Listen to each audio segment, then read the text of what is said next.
আজকে আবারও বেরিয়ে পড়েছি একটি নতুন ব্লগের উদ্দেশ্যে। তো ব্লগটাতে আজকে শুধু সমুদ্র বা শুধু পাহাড় এরকম কোনো কিছু থাকবে না। আজকের ব্লগটাতে সমস্তটা একসাথেই আমি দেখাবো। পাহাড়, ঝর্ণা এবং জঙ্গল তিনটেই একসাথে থাকবে। তো আজকের লোকেশনটা হচ্ছে বেলপাহাড়ি, মানে মেদিনীপুর ডিস্ট্রিক্টের বেলপাহাড়ি সার্কিটটা আমরা যে কভার করব। যেহেতু আমাদের ডে টু ডে ট্যুর থাকে, তো সেহেতু আমাদের ভোরবেলায় বেরোতে হয়। আর ভোরবেলা বেরিয়েছি বলতে আমাদের আজকে একটু লেট হয়েছে, 5টায় বেরোবার কথা ছিল। তো গতকাল রাত্রিরে বৃষ্টি হওয়ার কারণে তো একটু লেট হয়ে যায়। তো আমরা বাড়ি থেকে বেরিয়েছি মোটামুটি 6টা নাগাদ বেরিয়ে পড়েছি, গাড়ি ছেড়েছি। আর তার আগে সর্বপ্রথম বলে দিই আমাদের রুট ম্যাপটা। তো আমরা হাওড়া ডিস্ট্রিক্টে যেহেতু জগৎবল্লভপুর গ্রামে বাড়ি, তো ওখান থেকে বেরিয়ে আমরা প্রথম হচ্ছে মুন্সিরহাট মাজু হয়ে আমতা ঢুকবো। আমতা থেকে বাগনান নেব, বাগনান কোলাঘাট পাঁশকুড়া হয়ে খড়গপুর ঢুকবো। তো খড়গপুর থেকে আমরা মেদিনীপুরের উপর দিয়ে গিয়ে শিলদা হয়ে আমরা বেলপাহাড়ি ঢুকবো। চলো, রাস্তার কিছু আপডেট আমি দিয়ে দেবো ছোটোখাটো। না, যেহেতু আমাদের ডে টু ডে ট্যুর থাকে, তো এই ডিস্টেন্সটা প্রায় মোটামুটি আমাদের বাড়ি থেকে 185 কিলোমিটার মতো দেখাচ্ছে। তো এই 185 কিলোমিটার কভার আপ করে ওখানে ঘুরে সমস্ত লোকেশনগুলোকে মানে এক্সপ্লোর করে তারপরে আবার রিটার্ন আসা তো একটু চাপেরই ব্যাপার। কিন্তু আমরা কোনো রকম রিস্ক নিই না রাস্তায়, যেহেতু আমরা ডে টু ডে ট্যুর থাকে বলে যে একদম মানে জোরে টেনে টেনে গাড়ি চালাতে হবে সেরকম কোনো ব্যাপার থাকে না। তো আমরা জাস্ট নর্মালি বাইক চালাই। আর আমার ফুয়েলও একদম লো হয়ে আছে। তো আর কিছুটা আগেই আমতা পাবো, তো আমতায় পেট্রোল পাম্পে আমরা ফুয়েল আপটা করিয়ে নেবো দুটো বাইকেই। এখানে রাইট সাইডে আর একটা পেট্রোল পাম্প পাবো, তো ওখান থেকেই ফুয়েল আপটা করিয়ে নেবো। না, এরপরে বাগনান রুটে ঢুকে গেলে আমতা বাগনান রুটে কোনো পেট্রোল পাম্প পাবো বলে মনে হচ্ছে না, মানে নেই, ওদিকে পেট্রোল পাম্প নেই। আবার সেই পেট্রোল পাম্প পেতে গেলে আমাদের বাগনানে পেট্রোল পাম্প পাবো। তো তার আগে তাই জন্য এখান থেকে আমরা ফুয়েল আপ করিয়ে নেবো। তো যতবারই যাই ওই পাম্পটা থেকেই ফুয়েল আপ করাই, বাট কিছু করার নেই, আজ বন্ধ আছে, তো এই পাম্প থেকেই ফুয়েল আপটা করিয়ে নিতে হবে। যখন ফুয়েল আপ করাবোই তো এখান থেকে একেবারে ফুল ট্যাঙ্কি করিয়ে নেবো, তো যাতে আমাদের আর রাস্তায় কোথাও না অসুবিধা হয় বা কোথাও পেট্রোল পাম্প পাবো কি পাবো না সেটা এখনও জানি না। তো ফুল ট্যাঙ্কি করিয়ে নেব এখান থেকে একেবারে। চলো আগে ফুয়েল আপটা করিয়ে নিই, তারপর আবার কথা বলছি।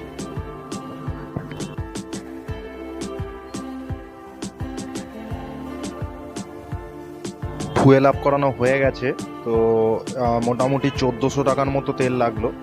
তো তেল ভরে নিয়েছি। তো এরপরে যদি কোথাও তেল লাগে তো আসার সময় লাগতে পারে, তো সেখানে একটা ছোটো টপ আপ করিয়ে নিলেই হয়ে যাবে।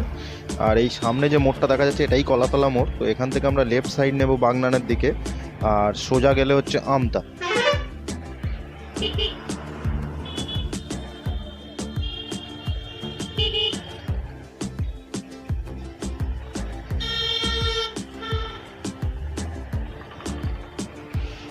এই হচ্ছে এটা কলাতলা কানেক্টার। তো এখান থেকেই আমরা এই বাগনান বলো বা আমতা বলো এটা ভাগ হচ্ছে।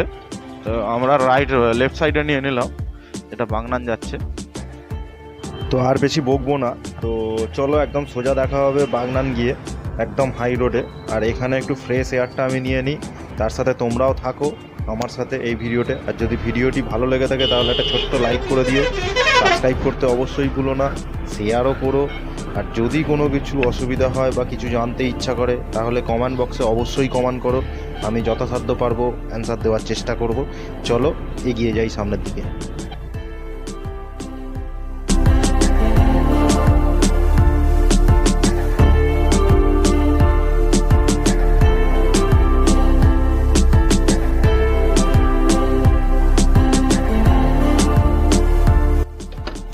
চলো, মানে বাগনান থেকে আস্তে আস্তেই হঠাৎ করে আমার হ্যান্ডেলের এই বারটা, তো স্ক্রুটা ঢিলে হয়ে গিয়ে নেমে যাচ্ছিলো। তো তার কারণে খুব অসুবিধা হচ্ছিলো বাইক চালাতে, আর তার জন্যই ভিডিও করতে পারিনি। মানে আপাতত বাগনান থেকে মেদিনীপুর চলে এলাম, ভিডিও আমি করতেই পারিনি। আবার এই ওটা স্ক্রু আপ করাবার পরেই আবার এই ভিডিওটা চালু করেছি। চলো, হ্যান্ডেলের বারটা অনেক কষ্ট করে সেট করেছি। তো এটা একটা সাইকেলের গ্যারেজ থেকে সেট করলাম, করার পরে তো আবার গাড়ি চালাচ্ছি। তো একদম মন ভেঙে গিয়েছিল, ভিডিও জাস্ট করছিলাম না তার কারণে। তো এখন আমরা এই মেদিনীপুর ক্রস করে জাস্ট ঝাড়গ্রামের দিকে প্রবেশ করছি। আর এই ঝাড়গ্রামের দিকে প্রবেশ করার সময় রাস্তাটা দেখো এই রকম টাইপের, দুদিকে ভিউ আছে। তো আমরা এখন টিফিনটা একটু করে নেব। তো অনেকটাই টাইম হলো, প্রায় 8:30টার গায়ে হয়েছে, অনেক সকাল থেকেই বেরিয়েছি, টিফিন করা হয়নি। তো একটা টিফিনের স্টল পেয়েছি, তো এখানে একটু টিফিনটা সেরে নেব, নিয়ে তারপর আবার গাড়ি নিয়ে এগোবো।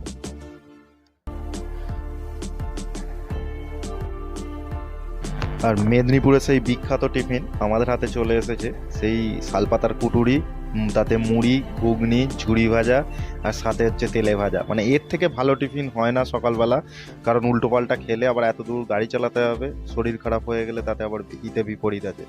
চলো আগে খেয়ে নিই, তারপরে আবার রাস্তায়। টিফিন শেষ করার পর আবার আমরা এই গাড়ি ছাড়লাম। এটা হচ্ছে লোহা টিকরি, জায়গাটার নাম হচ্ছে লোহা টিকরি।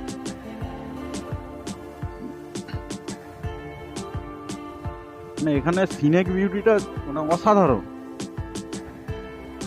চারিদিকে জঙ্গল, মানে রোদ এখানে অতটা ওরকম ভাবে পড়ে না, চারিদিকে জঙ্গল গাছপালা দিয়ে ঘেরা এরিয়া পুরো। আর তার মাঝখান দিয়ে এরকম বুক চিরে রাস্তা, কালো রাস্তা বেরিয়ে যাচ্ছে। আর মাঝে মাঝে রাস্তাটা এরকম আপ অ্যান্ড ডাউন আছে, মানে দারুণ লাগবে। মানে মাঝখানে উঠে যাচ্ছে রাস্তাটা, মানে চড়াই উতরাই প্রচন্ড রাস্তাটা।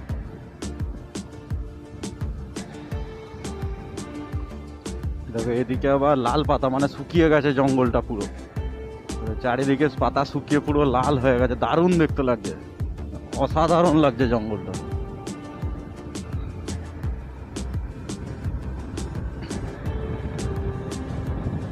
মানে বেলপাহাড়ি এলে তোমরা এই ঝাড়গ্রাম, মেদিনীপুর থেকে ঝাড়গ্রাম এই রাস্তাটা মানে অসাধারণ লাগে। মানে তোমাদের কোনো কষ্টই ফিল হবে না যে গাড়ি চালাচ্ছ, এতটা লং জার্নি করছো, কোনো রকম কোনো কিছু কষ্ট ফিল হবে না। এটা হচ্ছে গুড়গুড়ি পাল, ঝাড়গ্রাম 26 কিলোমিটার এখান থেকে। আর এখানে প্রচুর হাতি করিডোর আছে দেখতে পাচ্ছি, এখানেও এলিফ্যান্ট করিডোর আছে।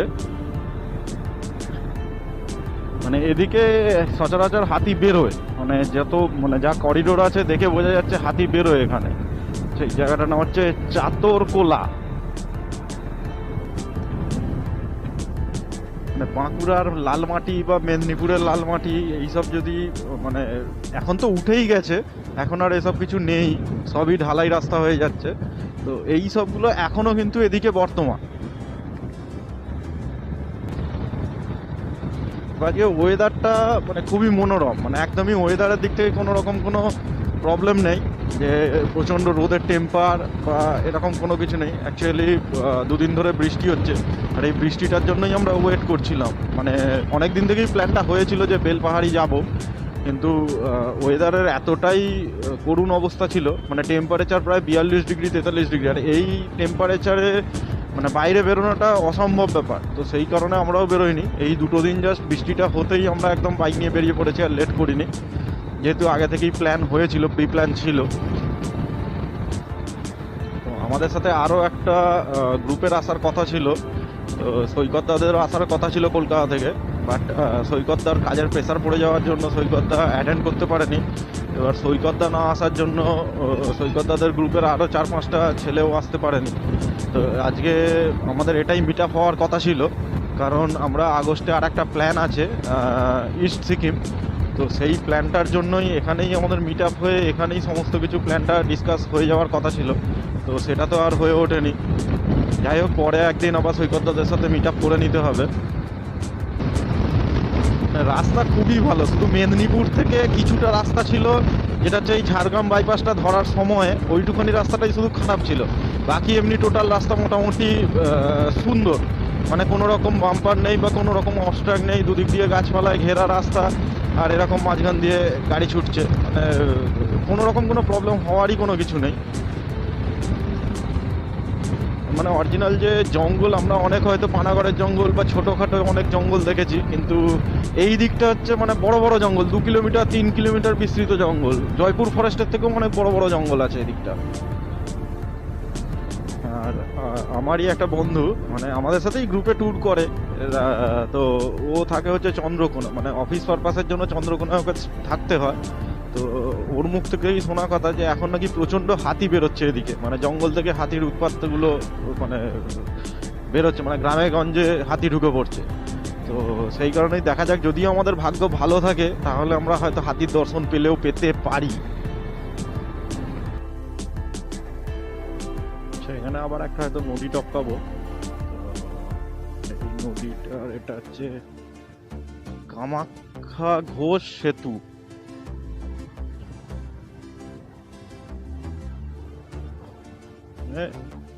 নদীতে জল নেই বললেই চলে, মানে বালি তুলে তুলে আর কোনো অংশ বাকি নেই যে বালি তুলতে হবে, মানে নদীটার চওড়াটাও অনেকটাই। আর এটা বর্ষাকালে মানে ফুল একদম ভর্তি হয়ে থাকে জলের।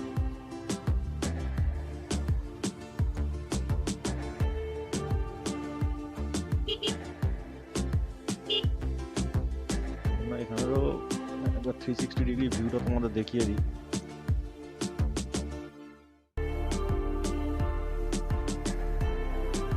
দারুণ জায়গা। এখানে তোমরা 2 মিনিট দাঁড়িয়ে যদি ফটো সেশন করতে চাও তো করে নিতে পারো। এখানে দাঁড়িয়ে ড্রোন ভিউ নিয়ে আর বেশিক্ষণ টাইম ওয়েস্ট করবো না, তো এখান থেকে সোজা বেরিয়ে যাব, কারণ অনেকটা রাস্তা আমাদের অতিক্রম করতে হবে। হয়তো শীতকালে ওই দিকটা পিকনিকও হয়, মানে যে হারে গ্রাউন্ডটা করা রয়েছে পিকনিক স্পটের মতোই। আর বর্ষাকালে এই নদীটা মেবি হয়তো জলে ভর্তি থাকে। তো এই সেতুটার নাম হচ্ছে কামাখ্যা ঘোষ সেতু।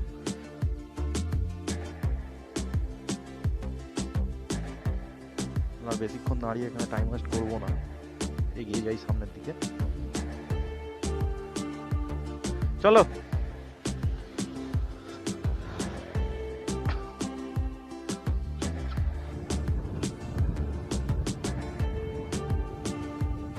এখানটা আবার সিল্লা ক্রস করে এই সবেমাত্র আমরা বেলপাহাড়িতে প্রবেশ করেছি। আর বেলপাহাড়ির ভিউটা দেখো, শুধু এন্ট্রি ভিউটা, দুদিকে সুদূর বিস্তৃত জঙ্গল আর মাঝখান দিয়ে কালো রাস্তা চলে যাচ্ছে শুধু, আর গাড়ি চালাতে অসাধারণ লাগছে।